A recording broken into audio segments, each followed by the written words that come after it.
everyone. Welcome back to the Allison+Sports podcast series. Happy New Year. This is our first podcast of the year, and we are extremely fortunate to be joined today by Mack Hollins, who is current wide receiver for the Las Vegas Raiders. How you doing, Mack? I'm doing great, Shane. I really appreciate you having me. Yeah, it's good seeing you, man. I'm also joined by Jason Teitler, who is the head of comms and brand for Special Olympics. And, Jason, you're the reason why Mack's with us today, so thank you for bringing him. And look forward to talking a little bit about, Mack, your relationship with Special Olympics. But, we're going to get into a lot of stuff. I want to talk to you about the Raiders, obviously Special Olympics, sponsorship between athletes and brands. I want to talk about some of your off-the-field passions because we know you've got some specific ones, and, of course, the upcoming Super Bowl. But it's Monday, right? And we just watched some really good football over the weekend. We're down to 4 teams. Did you catch any of the action this weekend, and do you have any reaction? I did. I think the biggest surprise for me was actually the Cincinnati Bengals. They put on quite a dominant performance. They look mean. Yeah, not that I thought that they would win or lose, but I just didn't think in that fashion. I feel like they pretty much dominated the entire game, start to finish. Not even at their home place, which makes it even more difficult because Buffalo's a hard place to play in. But they're looking like last year wasn't a fluke. Mm-mm. No, and especially in that weather too. That was like epic football weather, right? And the kind of weather that you expect the Bills to like extend a home field advantage a little bit more. So, yeah, I agree with you. I think the rest of the games is more or less kind of what the way people are thinking. It was cool to see the Cowboys and the 49ers have such a tight game. But I'm looking forward to this Sunday for those games. And your old team, the Eagles, they're still in it and they look good. They're flying hot. I like to see it. It's great to see like former teammates out there doing well and potentially bringing another one home. I don't want to speak too soon, but they're playing really good football at the right time. Yeah, Jason, what's your reaction to the weekend? Well, I certainly wanted to see Buffalo, advance. I like to tell people we only have one football team in New York, and they are it. I mean, listen, the Jets and Giants, they play in Jersey. I know I live in Jersey, but I'm a New Yorker. Yeah. And then as far as the Bengals are concerned, man, they really did look dominant. The Eagles look awesome too. So I think we're going to have a good matchup this coming weekend. Kansas City, they're going to have a rough time, especially with what happened to Mahomes' leg. That'll be really tough. Yeah. And it doesn't seem like the Bengals care which stadium they go into or which stadium they're playing in, snow or otherwise. Mm-hmm. So they got a fight on their hands. Yeah, for sure. It'll be awesome to watch. So who knows? Maybe KC doesn't make it in again, and you're looking at Eagles back in and Bengals back in, and who knows? Raider Nation would be okay with that matchup, I think. All right, so let me talk about that for a second. So, like, Jason, you're a loyal member of Raider Nation, and Mack, you just finished your first season with the Raiders, a couple of seasons with the Dolphins before that. I know that's kind of, we'll talk about Special Olympics in a minute, and I know that's where that relationship kind of heated up, is when you were there in Miami. We made reference to the Eagles. You came in as 4th-round draft pick. You got a Super Bowl ring with them already, which is cool. Came in there from as a Tar Heel. So first season at the Raiders, what was it like? I really enjoyed it. So obviously played in Miami for 2.5 years and was playing well. And, I really ended up taking a chance and going to Vegas. And, when you get comfortable somewhere, it's hard to leave. It's hard to say the grass might be green over there if the grass isn't, yellow or brown where you are. It's easy to make that decision where you are, you're not liking or you're not playing well. It's easy to say, oh, the grass is green over there. But I was playing good football in Miami and decided, hey, let me take a chance and bet on myself. And, hey, let's see if I can make something happen of it. And I had better statistics this past year in Vegas than I've had really my entire career combined. Yeah. As a receiver, and it was it was great. But even outside of that, the city, the people, the team, I really enjoyed it.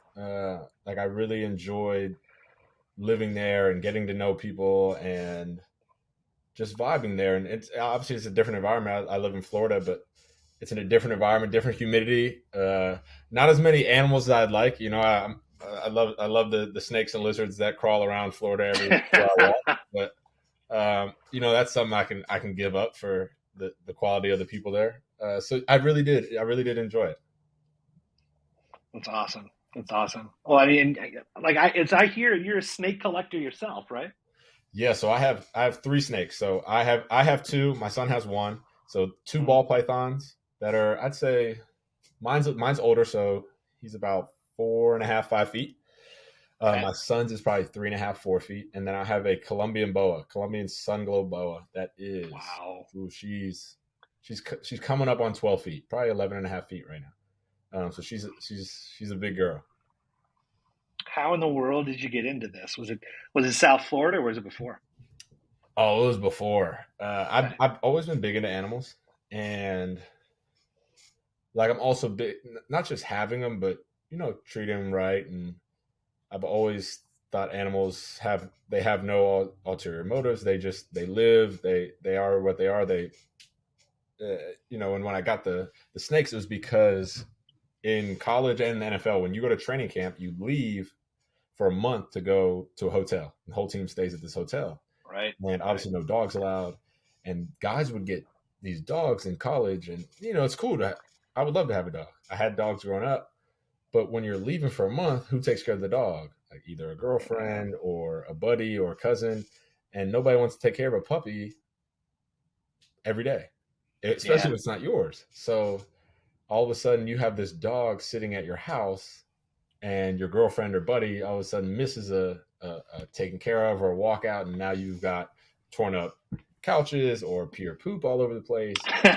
You know, one of my teammates had the dog. They put him in the bathroom, thinking that was like, okay, this is a great spot to just leave the dog. Dog chewed the pipe off the toilet, flooded the bathroom. Not a great choice to put the dog. Uh, all that to say, that's how I got snakes, is because I really don't Got have it. to care for them the same way. So the Yeah. way I set up their tanks, their heating is all automated. Their humidity is all automated, and snakes go usually 7 to 10 days between feedings. Um, so with that type of scheduling, it's much easier for me to say, "Hey, I'm gone for a week," and then Sure. I can be at training camp and pop in for a day when we're on an off day, feed them, get back to training camp. Like it's not such a consistent like job for me to take care of. But then I also like exotic animals. That's I say all that, but then I would have got them anyway. Really, what's going on? Yeah, like I can blame training camp all I want. At the end of the day, it's not because of training camp. I really do like exotic animals. I like big cats. My dad grew up with. He had a pet lion. He had a pet monkey. He had dogs. He had all this stuff, and I guess it just kind of passed on to me. Well, speaking as a guy that owns a dog who um, once chewed through an entire wall from our dining room to our living room, which is how we figured out he needs Prozac. You're kind of selling me on the snakes right now. Maybe he just wanted a different floor plan. He's going more modern. He wanted an open floor plan. Knock down a few walls. Yeah, it was a traditional Chicago apartment, like a Yeah, it's railroad. like, come So on, he's probably looking to let's open this up. modernize it a little bit. Let's open it up. So Jason, obviously we alluded to the fact that you and Mack have been working together with the Special Olympics. And Mack, I know you kind of got deep into it when you're down in Miami. Jason, what does a guy like Mack bring to the table for you guys? Wow, he brings so much. Certainly, we love him in Raider Nation. I mean, you probably heard from Mac a lot of things that folks in Raider Nation just love about themselves. We're a different group. We certainly Right. do walk with a little bit of pep. But when it comes to doing work off the field, Mac is absolutely at the top of the list of folks that support community, and he is certainly one of our most active and beloved ambassadors. Our athletes absolutely adore Mac, and Mac very much prides himself on the ability to teach and to also learn from our athletes. We do so much work every day of the year, all throughout the world, and Mack is always looking to support with whatever time he can provide, both locally, nationally, and of course also internationally. We've had a few phone calls with some athletes from across the world, which has been fantastic. But it's more than just simply talking with our athletes. Mack really enjoys, and our athletes enjoy that Mack is really into this, being with our athletes, helping them understand what it means to be competitive on the field, but also to be competitive off the field through leadership, and also to make sure that they've got the health that they need, the health care from physicians that should be trained properly to take care of people with intellectual disabilities. Sure. So he helps us elevate that message. And then, of course, there's education, and Mack has visited UCS schools, been involved in some of our presentations there. So I'm talking about Mack as if he's not sitting right here in this podcast. But Mack, we love you, and I know you love the movement, and we're just so grateful for the years that you've provided Special Olympics, dating way back to when you were in college. Yeah, I really appreciate it, Jason. Shane, if you didn't already realize, Jason is like the #1 hype man. If you ever need to, I've known him for a few years. yeah, all right. If you ever need to know that you're like on the right track, if you're ever feeling down, let Jason give you an intro, because he's gives you more than you probably deserve. I really do appreciate it. Special Olympics has been such an honor for me to be a part of. And like Jason said, I've kind of had a role in it for an actual title, I guess, for the last few years, but had a role in participating in events and being with athletes since I was young. Had a neighbor growing up who was a Special Olympics athlete, and then got to college, and my relationship grew a little bit more because one of my teammates has a brother who is a Special Olympics athlete. So I would go to a lot of events, and we'd take part, and obviously we're out on the field, so he'd come to practice and throw around with us and do stuff with us.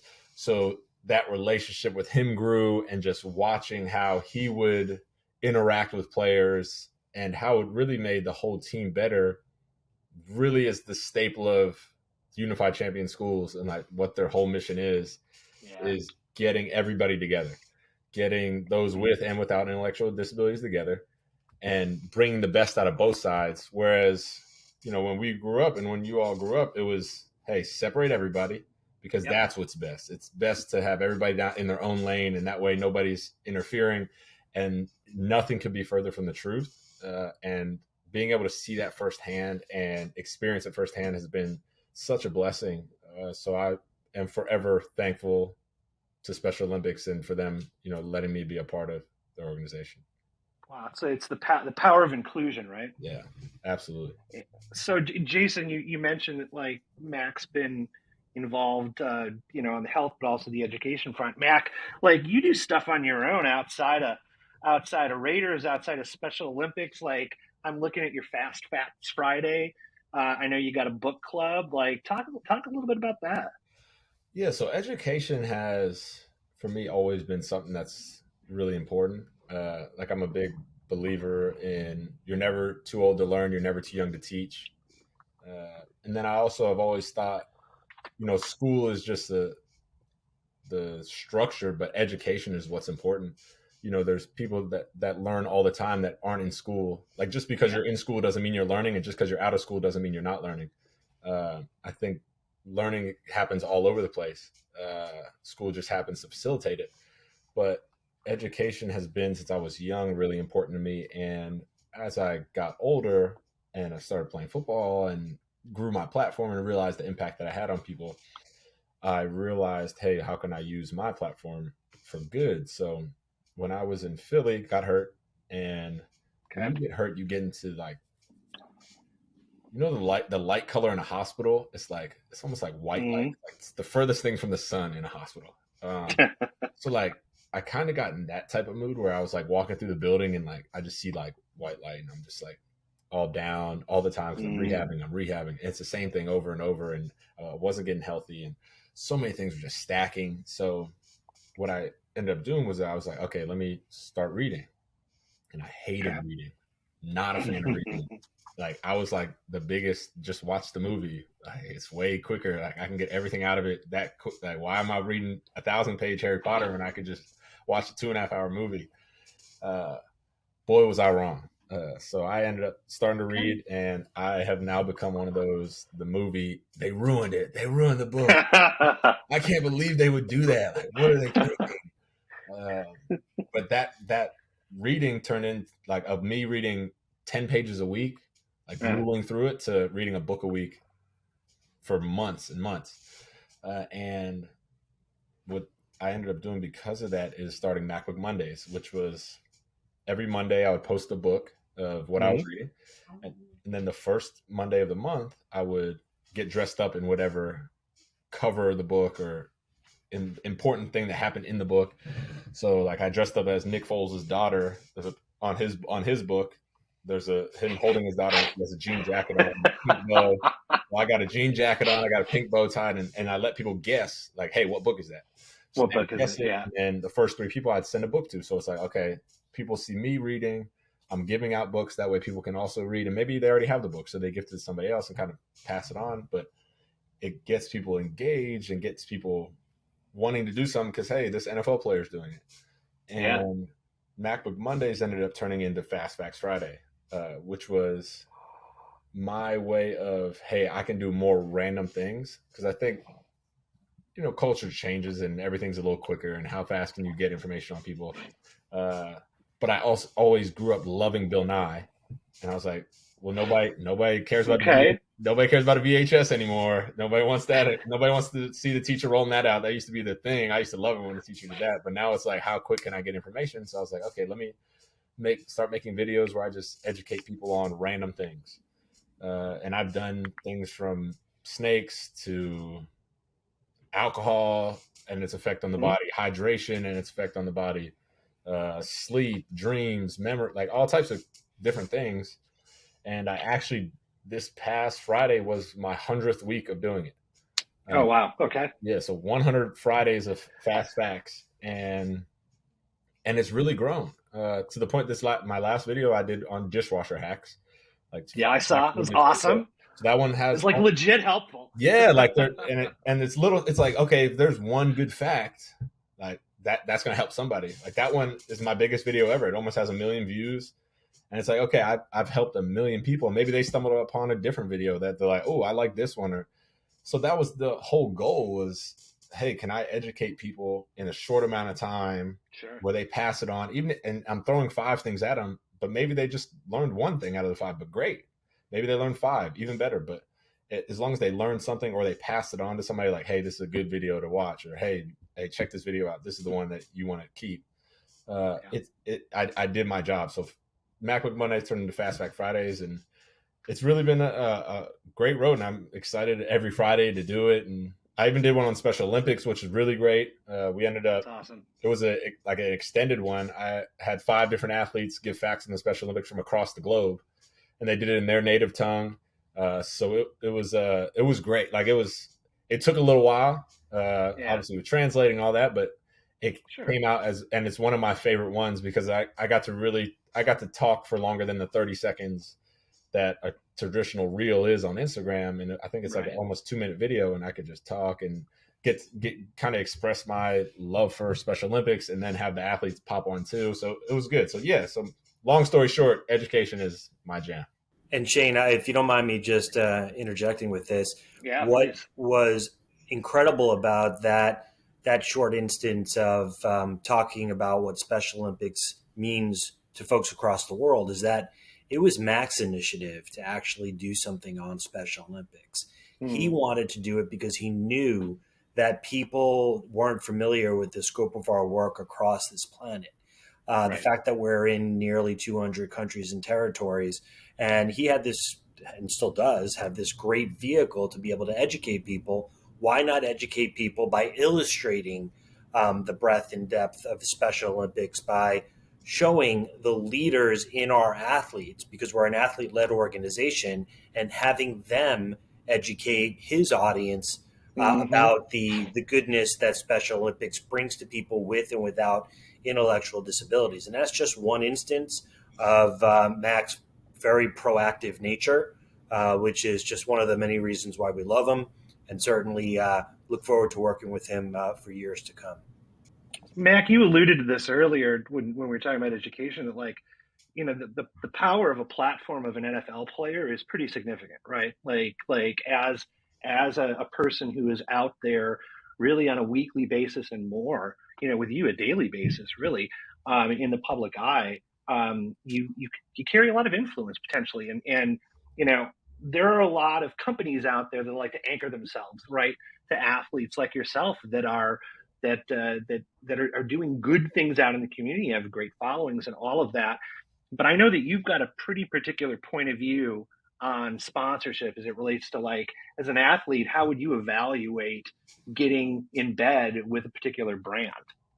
Yeah, on the list of weird things that I am, I guess, a part of, that my connection with brands is also, maybe not, maybe this is one of my least weird ones.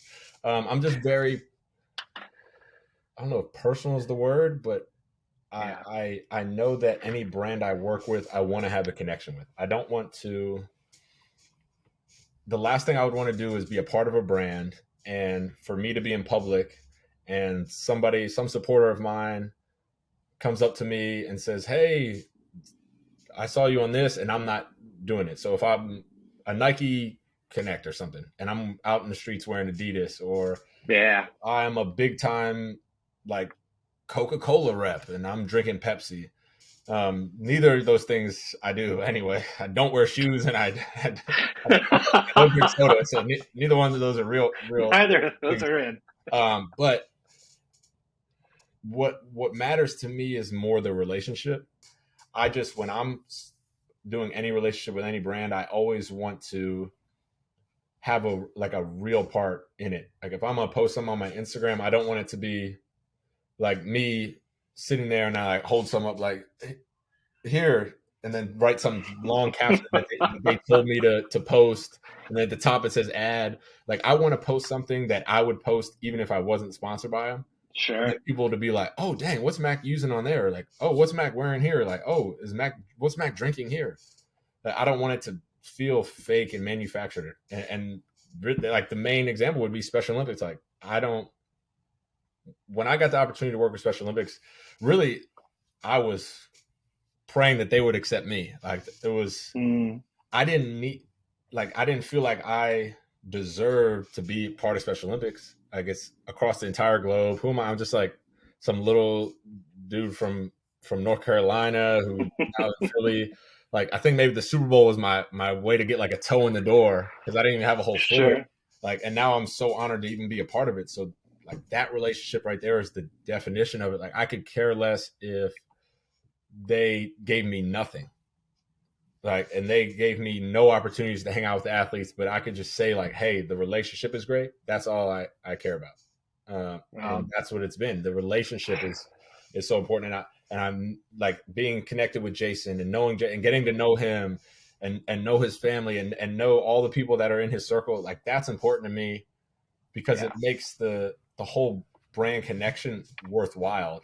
Like if Jason just, only thing I knew was his email, never really saw his face, and he just sent me Zoom links or like that's not, to me, isn't why I want to be a brand ambassador or connected to something. Like when I hear the word ambassador, I think of like if a country sends their ambassador to the US, like I hope he cares about his country. Like I hope there's some sort of, they're not just sending like just some random guy like, hey, put ambassador under your name and now you can represent us. Like I want, Yeah, I think sometimes that yeah, happens. oh, yeah, sure. And it's like, hey, it's each their own. But like, if I'm an ambassador, I want them to say, hey, like he's what we would want. Like he's somebody that we would want to represent our business. Well, I'll tell you this, as a guy that, like, as a career is helping match brands with athletes and leagues and everything. I think the good news for you is that there are a lot of brands out there that are actually looking for you because of what you just said. They're looking for people who have I guess an authentic connection, as opposed to one that looks fake and material and all of that. So, like, everything you're saying, there's a whole group of brands out there that look for people like yourself. And that brings me to a question I'm just going to throw straight at you, which is like, are there brands out there that you think about that you're like, you know what, that's kind of my groove. Like I dig what these guys do. Yeah. I mean, off the top of my head, the number one just based off the conversation we had earlier on education has for a while been Barnes and Noble. Oh, that's interesting. Yeah, Just having like I'm always in there anyway sure. but it's like one of those, like with a brand connection. It's like if I want to be connected to something that I'm already doing anyway. Like I'm in Barnes and Noble, Right. probably significantly more than I should be. Like, I probably buy more books than I'm reading at the rate that I'm going there. But it's always like I just enjoy being in there. I enjoy going through the aisles. I enjoy grabbing books and like, oh, hey, that looks kind of interesting. Like, let me grab that and go read it. So Barnes and Noble has always been one. And then I'm a bit of a tinkerer. So like Home Depot, that Yeah, a man's wonderland. Those are the type of places where sure. like Barnes and Noble and Home Depot, they seem so different, but in my mind they're so similar because they're the two places that I guess for men we can go in and we can, like, we want one thing and we end up with a shopping cart.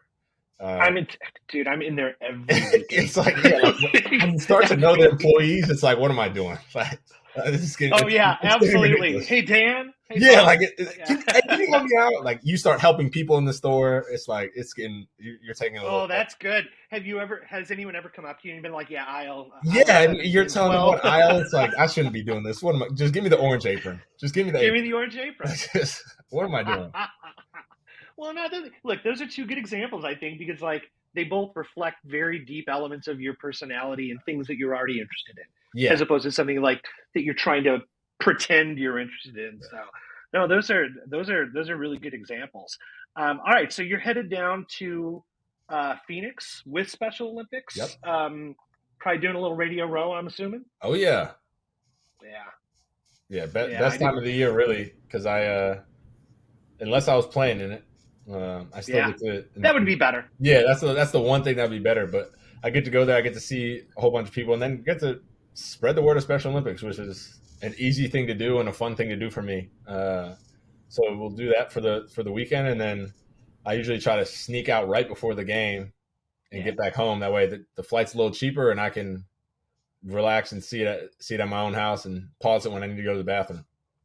Having had to get out of New Orleans years ago on the Monday after the Super Bowl, you're making the right call. Yeah, yeah. So So awesome. Well, hey man, it's been awesome talking to you. Congratulations on your first year with the Raiders. It's so great to see your star continuing to rise. We're looking forward to the work that you're doing with Special Olympics, and it's been a real pleasure having you on today. So thank you so much, and Jason, thank you and Special Olympics for bringing Mack to us and being a part of the conversation. Well, Shane, thank you because you obviously work for Allison & Partners, which is a fantastic family member with Special Olympics. Mack, Right. Shane, and Allison & Partners are supporting us all throughout the world. They are one of those partners that I talk about when I mention in order to say the right thing, you've got to do the right thing. And they are doing the right thing by volunteering all across the globe. Much like you do, Mack. I mean, you just mentioned how important it is to be involved, not to just simply say something, and that's why I feel very, very lucky to be on this podcast with the two of you because you guys are very much about action, and then you could talk about the action, of course, and we're going to do Right. that in Radio Row in Phoenix. And I can't wait to see you, Mack. And I know the athletes are very much looking forward to spending time with you. So thank you again, both so very much from everybody within the Special Olympics movement. yeah, thank you, Shane. Thank you, Jason. I really appreciate it. Jason, everything that you've done for me in Special Olympics has been amazing. But Shane, thank you for having me on. Thank you for the conversation. Seriously, sure. It's an honor for me to be a part of this stuff and to be able to chat with you all about it. Well, you guys have a great time in Phoenix, and we're looking forward to seeing the work that you're doing. So thanks for joining the podcast series, and we'll talk to you all next time. Allison+Sports is grounded in an earned first media relations approach that leverages deep relationships and works collaboratively with brands' existing marketing operations to drive communications value from existing and planned sports sponsorships athlete and celebrity endorsements, and other marketing relationships. Our regular podcasts cover the world of sports through the lens of marketing and brand engagement. Thanks for watching.